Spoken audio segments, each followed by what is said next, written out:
Bonjour à tous, bienvenue dans le numéro 34 de la saison 2 de l'Hebdo de Tirage par Cage. Un numéro évidemment changé comme ce sera le cas tout le mois d'octobre, tout le mois de novembre. On démarre tout de suite et on démarre tout de suite avec le dernier jeu de chez Loki, donc à partir de 6 ans, qui s'appelle Puzzle Challenge. C'est une nouvelle gamme de jeux qui combine à la fois puzzle et casse-tête. Donc vous allez créer votre puzzle comme indiqué sur le début de la carte, vous allez devoir le terminer de façon à ce que les pompiers puissent intervenir sur l'incendie sans gêner les autres interventions. Il y a 40 casse-têtes dans le jeu, classés du plus facile au plus difficile, une thématique qui évidemment plaît aux tout petits, les pompiers, c'est Puzzle Challenge. Et on continue avec un jeu à thématique licorne, et évidemment c'est un jeu où il faut être gentil, c'est Unicorns. Vous pourrez croire comme ça que le but du jeu c'est de faire des cadeaux aux autres joueurs et donc d'être super gentil avec eux et donc que c'est un coopératif, pas du tout.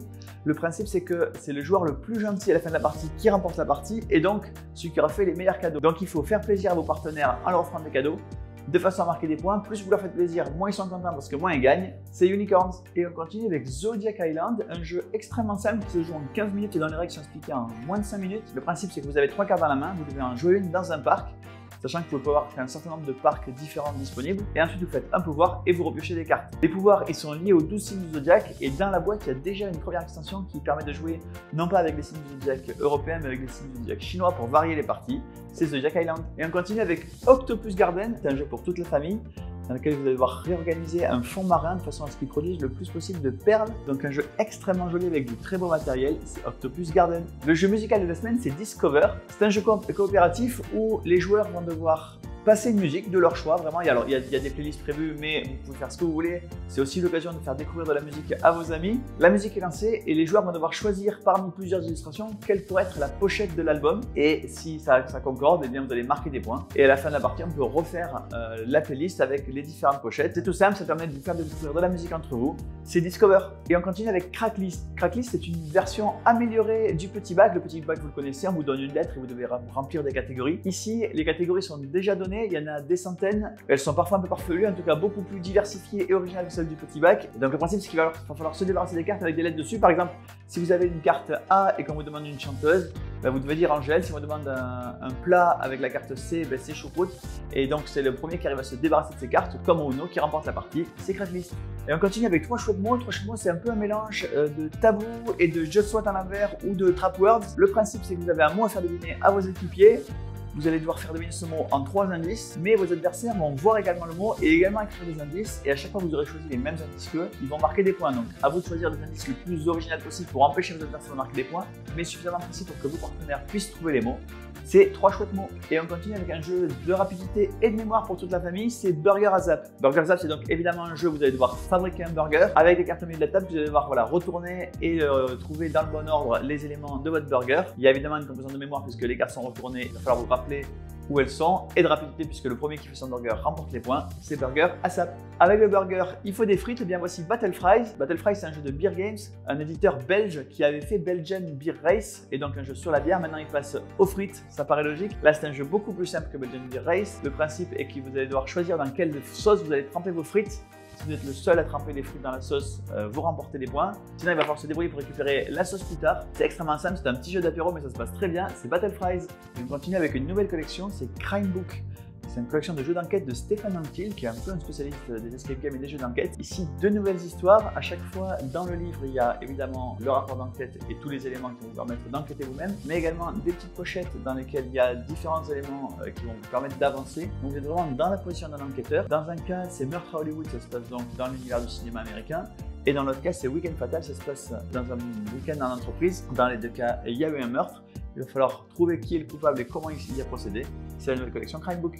Toujours dans les jeux d'enquête, voici Huis Clos. Huis Clos, c'est pas une mais 10 enquêtes avec tout un tas de personnages qui vont se retrouver d'une enquête à l'autre. Donc c'est vraiment une campagne que vous allez jouer. Le principe du jeu, c'est un peu comme une série, c'est-à-dire qu'il va y avoir 10 épisodes avec 10 enquêtes évidemment à résoudre. Le coupable d'une enquête peut être la victime du suivant. Vous allez retrouver des personnages récurrents exactement comme dans les séries. C'est vraiment conçu pour être vécu comme une série, donc un épisode par jour ou par semaine. Où vous pouvez le binger et faire les 10 épisodes d'un coup. C'est Huis Clos, le manoir Windsbury. Puisqu'on parle de série, voici le jeu du Bureau des légendes. Alors contrairement aux apparences, ça n'est pas un jeu de rôle, c'est-à-dire que vous n'êtes pas en train de vivre un scénario scripté de jeu de rôle. Ça n'est pas non plus un jeu d'enquête alors que ça pourrait l'être. C'est un jeu qui vraiment vous met dans la peau d'un personnage de la série puisqu'on va vous donner une couverture, une légende, et à vous de la protéger. Vous allez devoir à la fois récolter des éléments pour mener votre enquête et à la fois protéger votre légende. Protéger votre légende, ça veut dire que vous aurez en début de partie une fiche qui vous décrit quel personnage vous êtes supposé incarner. Et les autres joueurs pourront vous interroger sur cette légende, à vous de la défendre et de vous souvenir un maximum de ce qu'il y avait dans votre légende et de la vivre au maximum. C'est le bureau des légendes, le jeu. Là par contre, ce sont des jeux d'enquête, ce sont des escape games dans deux univers très différents, deux univers extrêmement bien connus des joueurs évidemment. Vous avez Assassin's Creed dans lequel vous avez 4 heures de jeu, 4 heures d'enquête dans la peau d'Ezio Auditore, le fameux assassin du XVIe siècle. Et dans cette boîte évidemment c'est Star Wars, vous avez 5 scénarios dans lesquels vous allez devoir vous enfuir de l'étoile de la mort. Deux univers immenses et des heures de jeu, c'est Assassin's Creed et Star Wars. Du nouveau pour les fans de la famille .com, Silex and the City, le jeu. Silex and the City, c'est une série parodique qui est à la fois en dessin animé et en bande dessinée, dans laquelle vous avez des hommes préhistoriques qui se moquent des travers de notre société. Le principe du jeu est évidemment complètement dans l'esprit de la série. L'objectif, c'est de ne rien inventer, surtout de rester là où vous êtes, parce que le progrès, c'est le mal et ça n'apporte que des soucis. Donc évidemment, le moins d'invention que vous faites et le plus vous marquez de points, c'est Silex and the City. Et on continue avec Dune Arrakis, l'aube des Fremen. Ça vous plonge évidemment au début de la série Dune, avant que les Harkonnen et les Atreides arrivent sur Dune. Les maîtres du terrain, ce sont les Fremen. Vous allez devoir jouer le rôle d'une tribu Fremen qui va essayer de prendre le contrôle d'un maximum de sites. Un jeu évidemment plutôt violent, vous allez devoir vous battre avec vos adversaires pour prendre le contrôle des territoires. Le jeu s'arrête de deux façons possibles, soit quand un joueur a assez de sites sous son contrôle, soit quand les autres joueurs sont unanimes et sont d'accord que le joueur ne peut plus être arrêté et qu'il va gagner, donc on arrête la partie par un vote. C'est Dune Arrakis, l'aube des Fremen. Et on continue avec un nouveau jeu dans la gamme Saboteur de Frédéric Moyersen, un jeu qui se joue tout seul, qui est différent des premiers jeux, c'est Saboteur, la mine se rebelle. Dans Saboteur, la mine se rebelle, les nains ont trop creusé dans la mine et la mine menace de s'écrouler, il va falloir fuir le plus vite possible. Et comme c'est un jeu Saboteur, vous êtes par équipe et il y a des traîtres, c'est-à-dire que vous avez une équipe bleue, une équipe jaune. Chacun va essayer de s'enfuir avec un maximum d'or, évidemment, parce que vous êtes des nains, donc vous êtes stupides. Mais dans chaque équipe, il y a des traîtres. Donc vous pouvez très bien être jaune, mais avoir un petit twist sur le bleu et donc gagner des points avec les bleus. Donc vous allez à la fois vous méfier de vos adversaires, évidemment, mais surtout de vos alliés. Un jeu tout à fait dans l'esprit de Saboteur, mais avec une mécanique complètement nouvelle, c'est Saboteur, la mine se rebelle. Autre jeu standalone qui n'a rien à voir avec le jeu original, mais qui est une suite, c'est La Chute du Roi de la Montagne. Évidemment, l'Antre du Roi de la Montagne a eu un énorme succès. Ici, c'est un jeu complètement différent, mais dans le même univers, avec le même auteur. Le principe, c'est que le Roi de la Montagne est tombé et que le royaume est donc attaqué de toutes parts. C'est donc une forme de Tower Defense. Attention, Tower Defense, pas la Bad Bones où le dernier survivant gagne. Là, c'est vraiment, vous allez devoir résister aux troupes adverses. Pour marquer des points, il y a une composante de majorité, donc à vous de défendre les meilleures salles et d'être le meilleur défenseur de chaque salle. C'est toujours dans l'univers de l'Antre du Roi de la Montagne avec ces trolls qui vont se défendre contre les adversaires.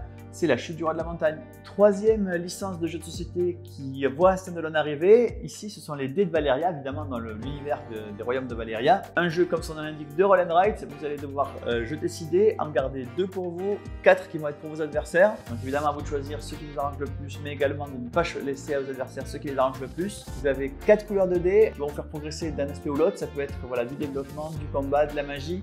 Bref, pas mal de choses à faire dans ce roll and write dans l'univers de Valéria. A noter qu'il va bientôt également arriver une extension, ce sera au mois de novembre, on vous en parlera à ce moment-là, c'est les dés de Valéria.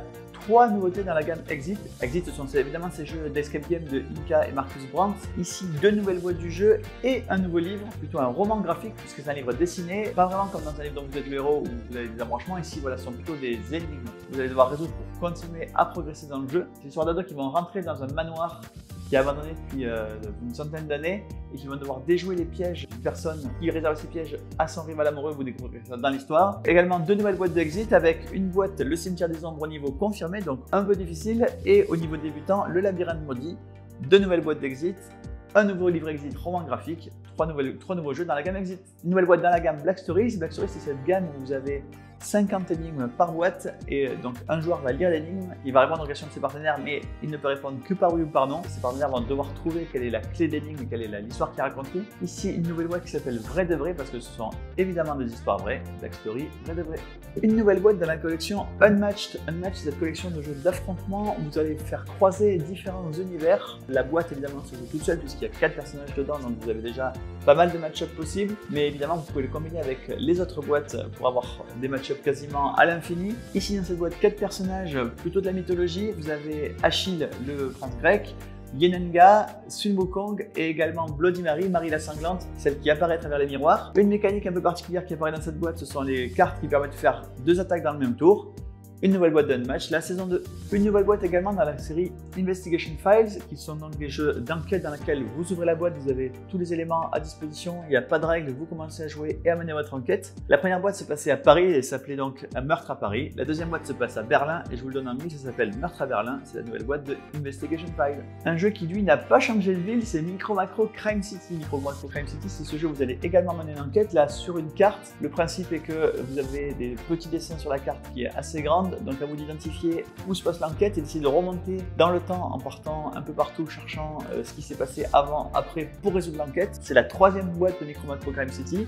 Elle se combine avec les autres, c'est-à-dire que vous pouvez avoir ce jeu-là tout seul avec les 16 enquêtes qui sont dedans. Mais si vous voulez avoir le poster chez vous, vous pouvez combiner les 3 posters, sachant que quand les 4 seront sortis, puisqu'il y en aura 4, il y aura des enquêtes qui seront sur les 4 posters à la fois. Bref, un jeu qui fonctionne exactement comme les précédents. 16 nouvelles enquêtes, un nouveau poster, c'est Micro Macro Crime City Trickstown. Un nouveau jeu qui mélange puzzle et enquête, c'est Escape Room, le jeu Puzzle Aventure.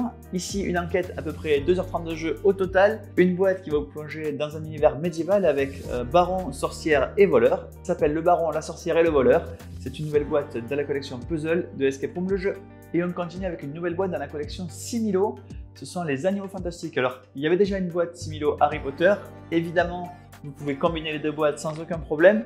Similo, je vous le rappelle, c'est un jeu dans lequel un joueur voit une carte qui est mélangée parmi 12 et qui doit faire deviner à ses partenaires. Vous pouvez mélanger évidemment les animaux fantastiques avec les boîtes Similo Animaux, avec n'importe quelle boîte d'ailleurs, que ce soit conte, histoire, mythe ou Harry Potter.